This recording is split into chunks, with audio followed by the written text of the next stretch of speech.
Mga katambay, mga kababayan, si Kamanong po, nagbabalik po muli para po magkomento po sa inyo dito po sa Tambayan mga kababayan. Kamusta po ang lahat? Magandang umaga po, tanghali, hapon, gabi. Madaling araw po sa atin lahat. Saan man sulok ng ating bansa o saan man sulok sa mundo tayo naroon, ay maingatan po tayong lahat mga kababayan. Ito po, komentuhan po natin mga tambay, ito pong napakaganda pong paliwanag at pahayag ni Atty. Topacio tungkol po rito sa DOJ Secretary mga katambay na masyado daw po itong madaldal o yaw-yaw ng yaw-yaw. Sa kabila ng kanya pong pinuputak, ay wala pa pala itong affidavit mga tabay. Wala pang affidavit yung kanyang ibinibintang ay dito po siya binanatan ni Atty. Topacio mga tabay. Pakinggan po natin si Atty. Topacio.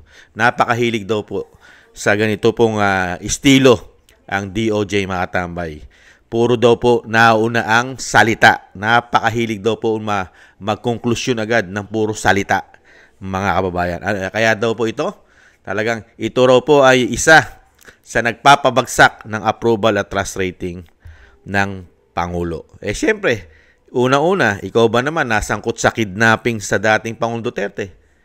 Kidnapping yan. Hindi mo ba? Ayon sa Senado, sa ginawa nila kay dating Pangulong Duterte. Kasama po siya dyan. Kasama po siya sa pinasasagot sa ombudsman. Kaya lang, wala na tayong balita sa ombudsman. Kung ano na po nangyari doon sa 10 araw na dapat nilang sagutin, mga kababayan. Pakinggan po natin si Atty. Topacio. Nang walang affidavit itong si alias Totoy o si Julie Patidongan. Ito, nothing personal here. Ito, papailing ka na lang na papakamot ka Hindi napapakamot sa baba, sa taas. Mahirap yung nagkakamot sa baba Baka may rashes yun Di ba? Baka may... Ano naman suggestion mo? May allergy, di ba? Minsan may kulani o ano. Sa baba, nagkakamot. So, what's your suggestion? Hindi, kito ba to? Sige po. Noong itong si alias Totoy ay biglang lumabas, si Remulla was all over the place. Nako, ang mga involved dito ay mga makapangyarihang mga tao, mga general, mga mayayaman, kaya niyang impluwensyahin ang korte. Dapat ito ay gawa ng investigasyon, etc., etc., etc. Ano nangyari? Okay. I paid for my own college, so I knew I'd have to start accumulating a lot. Grabe na mga tambay. Ito, isa natin. Kinausap ni Secretary Remulla ang Chief Justice. Sinasabi niya, naku, Sir, delikado tayo rito, ma-impluensya ito. Eto, may mga judge na kailangan yung imbestigahan. Nagsalita na, sinira na niya ang judiciary. Grabe, no? Nagsalita na siya laban kay Atong Ang. Di ba? Opo. Nangidnap ng sabongero, etc. Kumuha na ng abogado si Ang, pati si Gretchen kumuha, tinuro si Gretchen, bumotos daw si Gretchen na pumatay ng mga sabongero. May mga pulis na restricted to quarters. Wow. Di ba? May tinuro ng mga general katulad ng si Estomo, yan. Etong si Malinaw, Colonel J. Orapa, di ba? Nagpa-interview tong si Totoy. Kung sino-sino tinuro, pati yung sa PCSO, yung retired Judge Felix Reyes. Tinuro niya, in-involve niya, di ba? Nasira pangalan nitong mga to. Ending. Eto, tingnan niyo yung lumabas sa dyaryo. Sinabi ng Prosecutor General na si Dong Fadulyon, eto, matinutok karir ito Opo. Hindi ito basta sinaksak na lamang as DOJ Opo. na politiko. Okay. Karir ito, he rose from the ranks. Umpisa sa pinakamababa, nag-apply siya diyang kinarir na niya. Hanggang siya ngayon ay Prosecutor General. Anong sabi ni Prosecutor General Fadulyon? Na ito po ang tama. Ito ang tama. Sabi niya, hindi daw pwedeng kumilos ang DOJ nang walang affidavit itong si alias Totoy o si Julie Patidongan. Bakit nagtatatalak yung Secretary of Justice? Napakahilig nitong Secretary of Justice nito magtatatalaki. Di ba yun ang ginawa niya kay Teves? 3 araw pa lang, may mastermind na, may mga kasabwat na, may director, may producer, may makeup artist. Wala namang makeup artist, di ba? Hindi kasi sabi niya noon, eto parang pelikula ito. May producer, may director. Ang producer niyan, si Teves, etong director, si Marvin Miranda, etong mga gumawa. 3 araw pa lang, may mastermind na. O ngayon ang nangyari, baka hindi alam ng mga ibang tao, nag-recant yung 10. Baka rin hindi alam ng ibang tao, hindi nire-report sa media. Ang dami nang naabsuelto na mga co-accused sa iba-ibang mga illegal possession, etc., etc. Marami na rin binigyan ng bail. Pag binigyan ka ng bail, mahina yung ebidensya. Yes. Inunahan na ng Secretary of Justice. Eto, ganun din. May mga sumisisid nga sa Taal. Grabe, no? Naghahanap ng buto. Yung mga kalansay, nung mga... Diction, mali. Sinisisid yung buto. Buto! Sinisisid. Buto, ha? Oo. Hindi, minsan medyo nanunuyo. Yung Bisaya kasi mali eh. Nanunuyo yung lalamunan natin, ha? Dudulas eh. Opo. Pero attorney, nakakahiya sa judiciary ng bansa natin pag lagi... Itong si Totoy. Oo. Na kung sino-sinong tinuturo. Sikat na sikat Hindi siya. daw pala pwede. Mismo. Eto ang mismong. Sinabi na padulyon. Sabi niya, sige, Tagalogin mo, sasabihin ko sa English. Sige po. Yan. Parang tayo ay nagdodoktrina. Sabi niya, at this point, As sa ganitong pagkakataon, much as we would want to, na mas gusto naming mangyari, we cannot make any disclosures. hindi natin to pwedeng tapusin agad.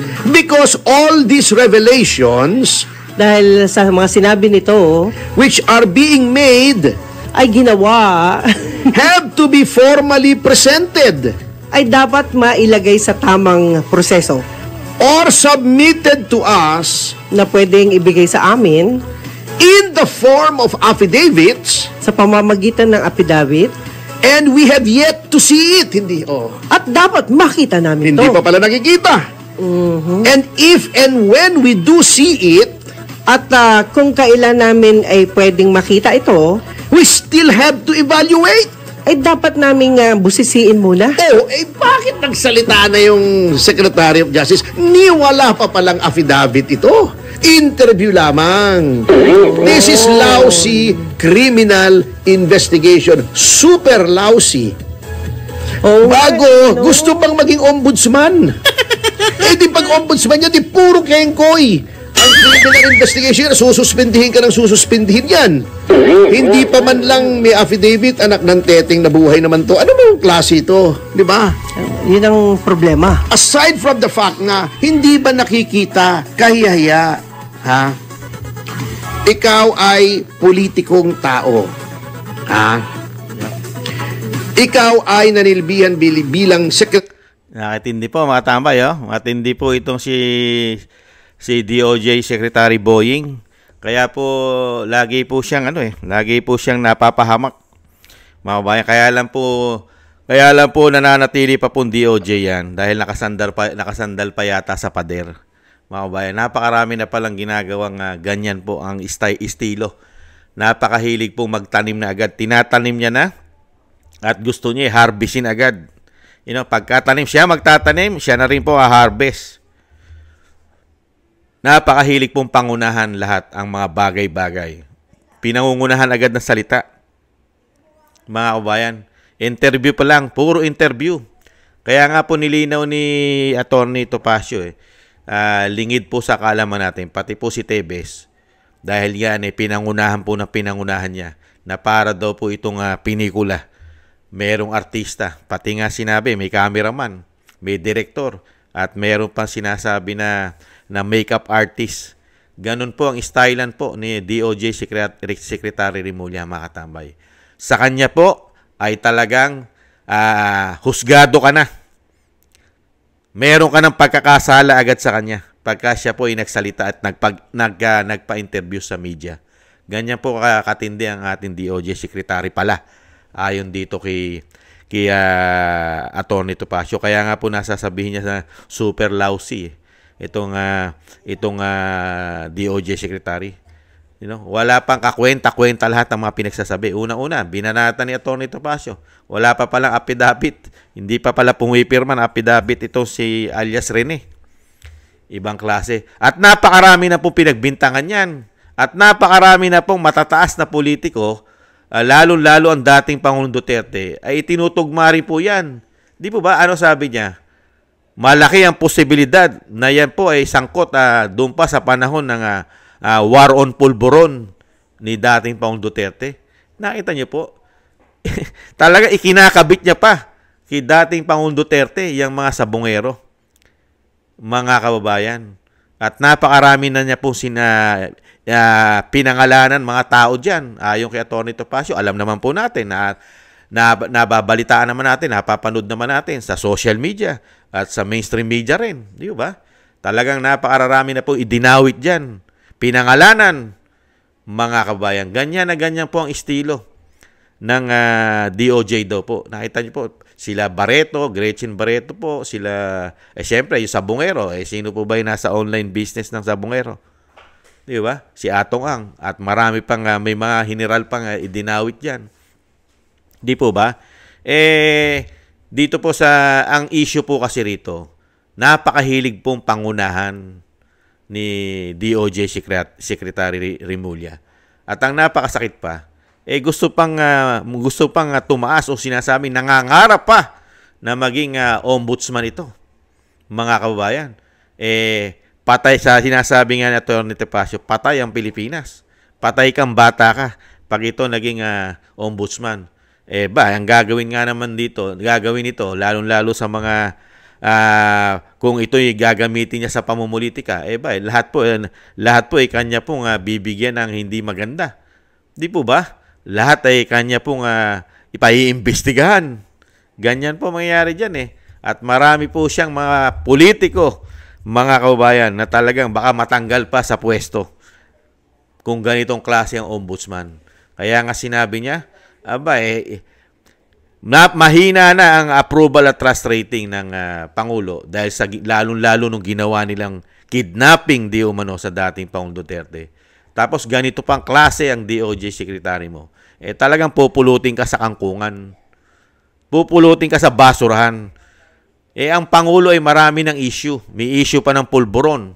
May issue pa ng pulburon sa social media, sa lahat ng espeto. May nagpapatotoo na may issue silang lahat sa pulburon. Di umano. Di po ba? Sa pangunguna po ni Cathy Binag ang nagpapatotoo dyan. Hindi po ba? At ano pa? Isang damukal pong issue ng korupsyon. Pamumulitika, pagpapabagsak, mga issue sa Vice President, pagpapabagsak sa pwesto, kasama po siya dyan, involved siya dyan, di umano, dahil siya ang Pangulo. Hindi po ba? Kaya po, yung sinasabi ni Atty. Topacio, pagka ganito ang DOJ secretary mo, talagang yung administrasyon ay masama na, di umano, talagang lalo ka mapupunta sa kumunoy. Gano'n naman po nakikita natin, mga kabayan. Yan po mga talagang alagang-alaga po yata ng Pangulo yan. Hindi kaya? Kaya po hindi po basta-basta yan masisibak. Alagang-alaga yan. Walang iniwan po yan sa speaker sa House of Representatives. Alagang-alaga po. At spoiled na spoiled po yata silang lahat. Kaya never po yatang masibak. Hindi kaya? Nagtatanong lang si Kamano. Yan po, mga kabayan, pinagtatawanan po ni Atty. Topacio ang isang DOJ secretary. Napakahilig po nito, mga kabayan.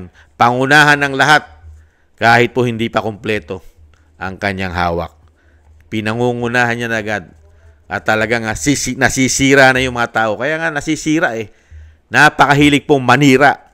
Sisiraan ka ng sisiraan sa media, mga kababayan, na hindi pa kumpleto ang iyong mga ebidensya. Ganyan po, merong klase raw po tayong DOJ, mga kababayan.